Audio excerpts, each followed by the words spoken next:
I said, what is that? My love, my love of my life. She goes, my friend Teresa. I always throw Teresa out there because I think it's a funny name. Teresa has a tiny house on her property. I said, yeah. She's like, that thing, and it's in the middle of nowhere.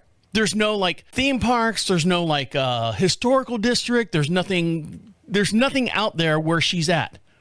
But what's happening is Teresa has this tiny house on there, and she says it's booked year round.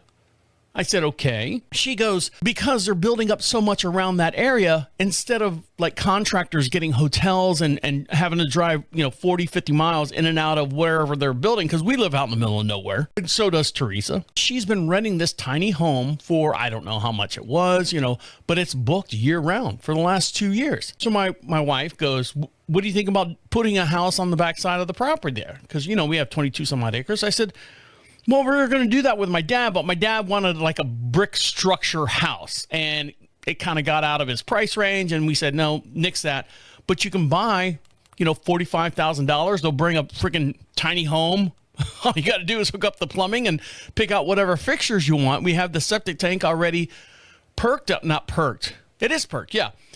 And we might have to spend another $15,000 to have the septic tank and all the electrics hooked up and a pole out there and all that stuff. So for $60,000, my wife says, but you'll have to, because you're on the property all the time, and I broadcast